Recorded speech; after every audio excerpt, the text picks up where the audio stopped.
okul okumaya değer mi? Okul oku, adam ol. Oku, adam ol. Oku, kendini kurtar. Bunlar 2026 itibariyle ya da çok yakın bir gelecekte 2030-35'te de geçerli olacak mı? Bugün yatırılan milyonlar kendisini geri ödüyor olacak mı? Ne bileyim, bir sürü para harcıyoruz. Bu harcamaların sonunda örneğin mühendis oldu oğlumuz ya da kızımız, olduğuna değecek mi acaba? Geriye dönse yine mühendis olmak isteyecek mi? Yani mutlu olmak vesaire hep vardı zaten. Hani mühendis olmayı birçok kişi isteyebilir, doktor olmayı birçok kişi isteyebilir ama doktor olduğunda huzurlu musun? Doktor olduğunda mutlu musun? Bu konu hep vardı belki ezelden. Çünkü insan psikolojisi yani bir şeyin birçok kişi tarafından imreniliyor olması onun sana mutluluğu garanti ettiği anlamına gelmiyor. Dolayısıyla bu konu başka bir konu. Mutlu ve mutsuzluğu bir kenara bırakıyorum. Biraz daha zaman, para, enerji, efor açısından bakmak istiyorum olaya. Hakikaten ne okusunlar çocuklar? Biz ne okuyorduk? Babalarımız ne okuyordu? Bizim çocuklarımız ne okusunlar? İşte bu video aslında ebeveynlere biraz böyle ben ve yaşı benden daha büyük olanlara veya belki de gençler izleyecek diyecek ki ya ben ne olayım karar vereyim meslek seçimi yapacağım. Yani matematiğin harika olabilir. Çok iyi fizik çözebilirsin ki Türkiye'de öyle yani biliyorsunuz Türkiye'de sayısalcı el üstünde tutulur. Sayısal bilmiyorsan şeydir hani yani sen başarılı değilsin olamazsın da gibi bir kafa da vardır yani. Başarı sadece matematikle ölçülür falan. Neyse o başka bir videonun konusu olsun. Oraya girmeyelim. Ama şunu söyleyeyim. Yani şimdi derslerin çok iyi diyelim. Ne olmak istiyorsun? Çok sınırlı ya seçenekler. Çok sınırlı. Hani ezelden de öyleydi belki. Yani böyle eskiden de öyleydi daha doğrusu. Ama şimdi yani bu mesleklerden çok fazla şikayet var. Belki iletişim araçları çok gelişti. Biz şikayetleri daha fazla duyar olduk. Bu da bir etken olabilir ama yüzde kaç? Majör sebepler ne? Onun üzerinde düşünecek olursak, konuşacak olursak daha doğrusu. Yani bana göre çok fazla faktör var. Şimdi başlayalım mesela bir. Ben böyle bir tahtaya yazayım dedim arkadaşlar ya. Mesela ben kendimi bir şey yerine koyuyorum şimdi. Bir öğrenciyim ben. Üniversite sınavına gireceğim. Bu arada üniversite sınavına girmek için de yani girene kadar o zaman zarfında da inanılmaz ne dersler, ne kitaplar, ne hocalar, öğretmenler, zaman, gece, gündüz vesaire işte bilmem kaç milyon öğrenciyle beraber yarışacağım ya. Yani buraya kadar da zaten çok ciddi bir para da harcadım. Yani 12 yıllık hazırlık vesaire olmazsa 12 yıllık ilk ve orta öğretim diyelim. Yani temel eğitim ve orta öğretim diyelim. Yani 4 artı 4 artı 4 neyse o 12 yılı kastediyorum. Orada zaten e, yani neler vermedik ki yani ne kadar vaktimiz gitti, enerjimiz gitti, gecelerimiz gitti falan. Neticede karşıma bu 7 tanesi çıkıyor gibi geliyor bana. Ya mesela bakıyorum ben ne yazabilirim üniversitede? Tercih edeceğim. Hangi bölümü okuyacağım ben? Hukuk, öğretmen, yani avukat mı olacağım? Öğretmen mi olacağım? Tıp, yani doktor mu olacağım?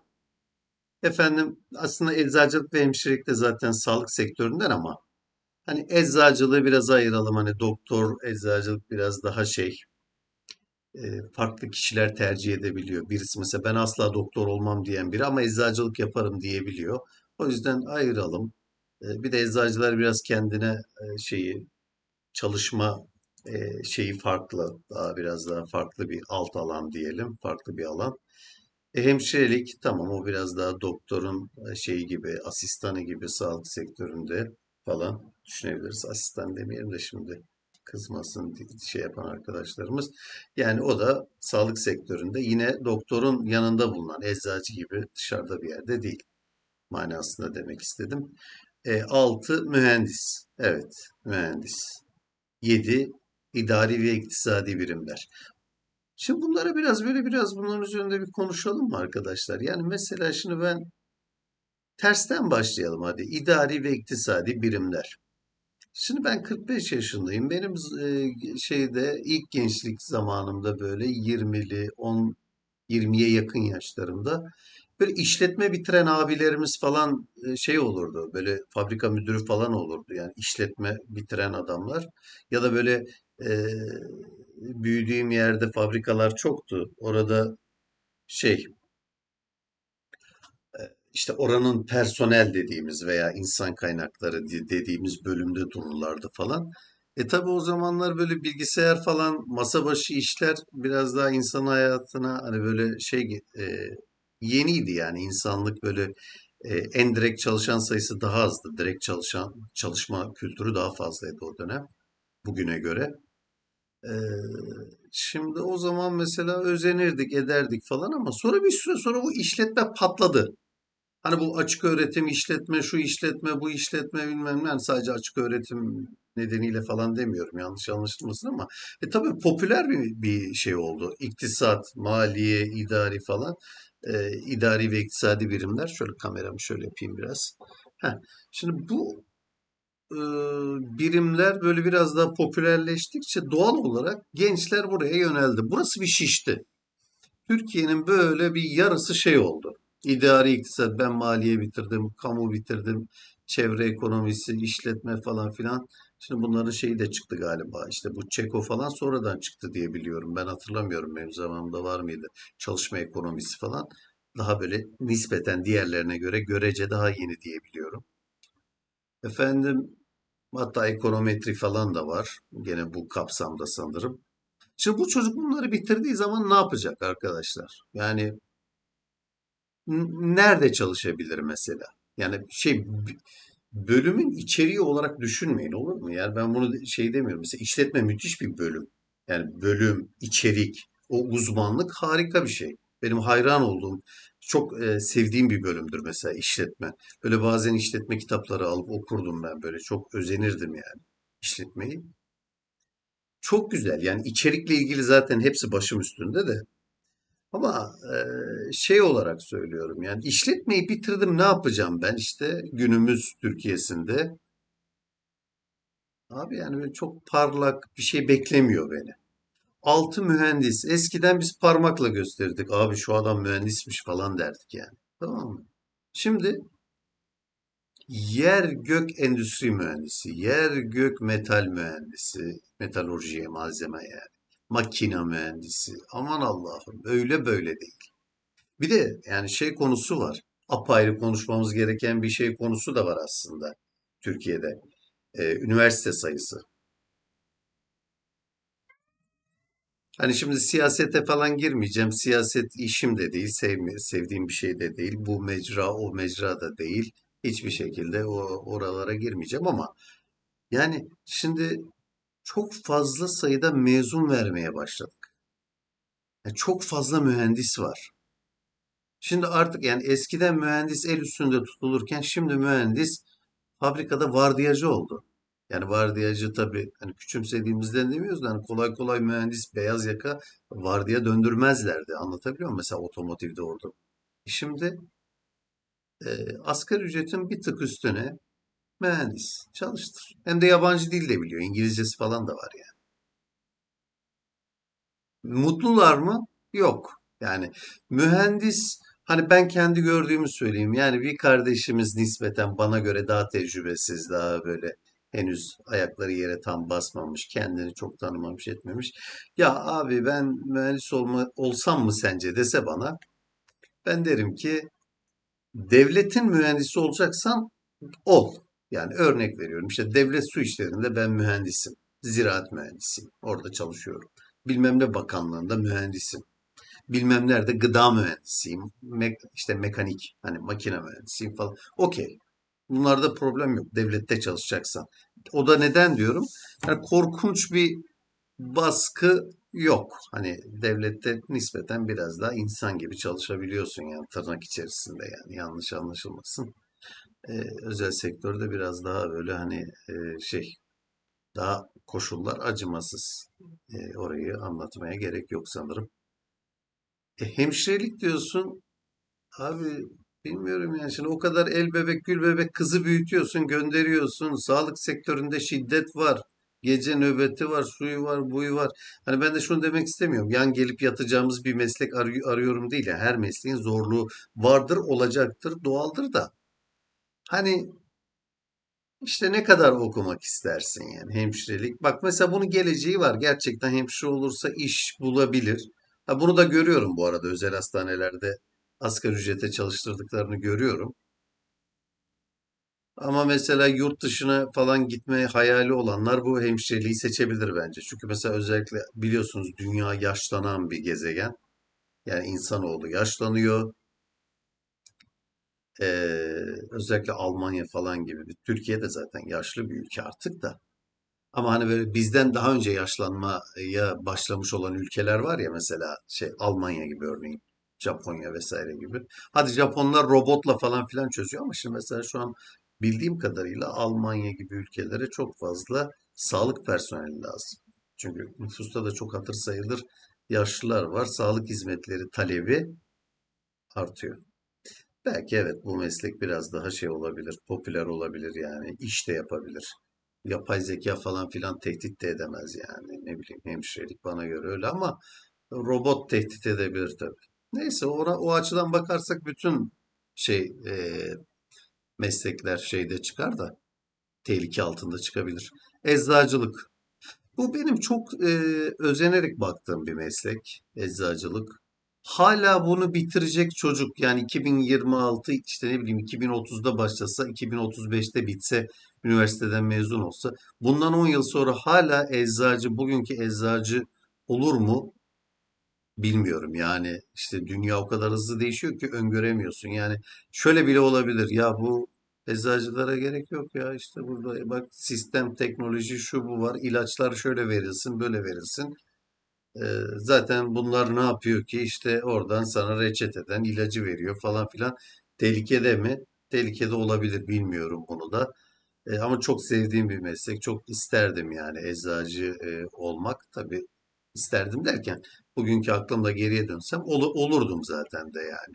Ama e, gençken düşünemiyorsun işte. Blue çağında daha doğrusu hatta teenager böyle pek düşünemiyorsun. Ve bana kendini tanımadığın için bilemiyorsun sana uygun olan hangi meslek senin için daha iyi falan. Tıp. Yani tamam belki şey yani tıp okumaya değer mi? Kesinlikle hala değer. Bence öyle bir meslek. Zorlukları çok ama şey yani yine de tıp tıptır her zaman. Okey. Öğretmenlik. Şimdi öğretmenlik eskisi gibi değil abi. Öğretmene bir defa hürmet yok.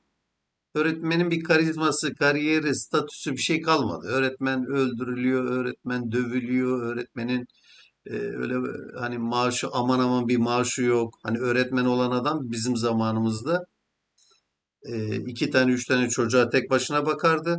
Hanımı ev hanımı yani kendisi çalışıyor kendisi mesela erkek öğretmenden bahsediyorum. İşte hanımı ev hanımı evde iki üç tane çocuk var. Bunların bütün okul masrafları yemesi içmesi şuyu buyu dört dörtlük karşılanırdı. O zamanın arabasıyla 90'lı yılların başından bahsediyorum. Şahin Broadway falan da alınırdı. Bugün öğretmenlik nerede abi? Öğretmenin bugün İstanbul'a çıktığı zaman kirayı ödeyemiyor. Ne evi, ne üç tane çocuğu falan filan. Öğretmenler bir araya gelip eve çıkıyorlar. Evlenmeyi düşünmüyorlarsa. Ya da evlenelim öyle eve çıkalım gibi oluyor artık yani. Bir hukuk. Abi avukat bilmiyorum yani ne kadar cezbedici falan. Geleceği ne kadar var. Ama bunlar mı yani? Hani benim aslında asıl varmak istediğim şey şu yani bu 7 tane. İşte bu 7 tanenin dışında bir şey yok mu yani? 8 milyar insan yaşıyor bu gezegende. 8 milyar insan günde 3 öğün yemek yiyor. 24 milyar öğün gerekiyor akşama kadar. Hep bunlar mı var yani? Hani bu eğitim, okul sistemi de bu alana, bu skalaya böyle sıkıştırılmış gibi geliyor bana. Yani çocuk ne oldu? İşte çocuk ne okuyor falan işte çok iyi ya bizim çocuk işte efendim İstanbul'da birinci oldu, Ankara'da üçüncü oldu, bilmem nerede kaçıncı oldu. İnanılmaz başarılı. Ne olacak çocuk? Bilgisayar mühendisi. Şimdi bakıyorsun Gemini, Memini işte bu yeni bir tane çıktı ya. Onun adı neydi? ChatGPT değil de bu en son çıkan askeriyede falan da kullanılacakmış falan gibi. Neyse o Claude muydu neydi? Öyle bir şey. Ne bileyim işte bir sürü yapay zeka var falan. Yapay zeka diyorsun ki bir kod yaz diyorsun. Çat çat çat çat yazıyor. Aplikasyon yap diyorsun sana uygulama yapıyor. Eğitim. Belki de öğretmene ihtiyaç olmayacak. Robotlar anlatacak. Sanal öğretmenler her şeyi anlatacak. Hatasız anlatacak. Ödevleri oturduğu yerden kontrol edecek. Saniyeler içerisinde bütün yazılıları okuyacak. Öğretmen gibi işte A mı işaretlemiş B mi tek tek bakayım yok. Yani eğitim çok başka bir yere doğru gidebilir gerçekten de. Eğitim hatta belki spesifik eğitimler olabilir. Yani tamamen gitgide dikey hale gelebilir. Herkese her şeyi veriyoruz ya lise bitene kadar falan. Belki de gerek yok yani çocuk okuma yazmayı ve temel bazı şeyleri öğrensin. Sonra hemen kendi ilerlemek istediği alanda alsın eğitimler gibi olabilir. Hiç belli olmaz. Eğitim bambaşka bir yere gidebilir. Yani anlatmak istediğim şuydu bugün. Şimdi çocuklar bu kadar hani milyonlarca lira ev parası gömüyoruz arkadaşlar. Yani bir çocuk okutmak kolay değil. Yani böyle anaokulundan düşün. Üniversiteyi bitirene kadar sen şey harcıyorsun buna. Ev parası harcıyorsun. Emin ol çocuğa bir ev bir araba parası harcıyorsun. Belki de çocuğa desen ki al ya sen okuma al sana ev biriktirdim işte bu parayı eğitime vereceğime eve verdim. Bu da senin araban. Ya git işte bir şekiller sen de bir parça ekmek yersin bir yerde. Kendine de bir şeyler bir iş bul falan filan dersen belki de çocuk daha karlı bir bile çıkabilir mi bilmiyorum. Soru işareti. Beyin fırtınası dedim ya. İşte siz de görüşlerinizi yazın arkadaşlar. Bu ne olursa olsun okumaya değer falan. Evet okumak yani okuma karşıtı değiliz tabii ki. Yani yanlış da anlaşılmasın. Okunsun tabii ki. Hatta ben her şeyin okulu olsun istiyordum. Yani mesela aşçılık yeni yeni kıymet bilinmeye başlandı. Yani aşçı ne ki ya? Hani böyle çok yani üst perdeden bakılırdı aşçılık falan. Yani şimdi olur mu abi şef, dünyaca ünlü şef niye olmasın ki? Niye çok iyi bir şef olmasın yani mesela çocuğumuz? Yani hep böyle okumak deyince işte biz başarılı olacağız okumak falan deyince hep bu işte tahtaya yazdığım 7 madde mi var yani? Yani böyle biraz daha geniş falan. İşte böyle küçükken o aslında küçükken çocuklarda biraz oluyor biliyor musunuz? Mesela şey oluyor. Çocuğa soru diyor ki ben pilot olacağım. Bak burada yok pilot. Tanıdığınız bir pilot var mı? Muhtemelen yoktur. Böyle binde bir yani. İşte ne bileyim çocuk diyor ki ben itfaiyeci olacağım falan. Gülüyorlar işte ne itfaiyeci olacaksın ya falan şey yap işte. Bak bunlardan biri. Lise 4'e lise 3'e geldin mi bunlar karşına geliyor. E, işte bizim arkadaş var tıp yazmış. O öğretmenlik sen ne yazdın? Biz de bunu yazdık işte. Herkes bunu yazıyor. Yani tahtadaki şu 7 madde ve bunların alt kırılımları işte mühendis kendi içinde bir sürü mühendislik var gibi öğretmen bilmem ne falan. Hepsi bu. Yani okumuş adam bunlardan ibaret yani. Başka bir şey okunamaz ya. Başka bir şey olunamaz. Yani meslek deyince, okumak deyince akla bu geliyor. Neyse bu videoyu daha fazla uzatmayayım. Sizlerin de görüşlerini merak ediyorum. Hakikaten attığımız taş ürküttüğümüz kurbağaya değiyor mu? Bu kadar efor, bu kadar enerji, bu kadar para, bu kadar zaman harcanıyor. Ailesi ayrı harcıyor. Çocuk kendisi ayrı e, yarış atı gibi koşuyor. Oradan oraya, o sınavdan o sınava, o deneme benim, bu deneme senin. Neticede çocuk işte şey oluyor mesela örneğin. İşte edebiyat öğretmeni oldu diyelim. Bir bakıyorsun senelerce atanamıyor falan. Hani gerçekten burada insanların fikirlerini merak ediyorum. Yani yavaş yavaş bakış açısı okumanın tanımı da değişiyor galiba. Yavaş yavaş eee, okumaya biçilen o ağır şey var ya böyle işte okumak hani o da galiba o da biraz böyle daha sığ bir şeye mi dönüşüyor ya da daha stratejik bir şeye dönüşecek.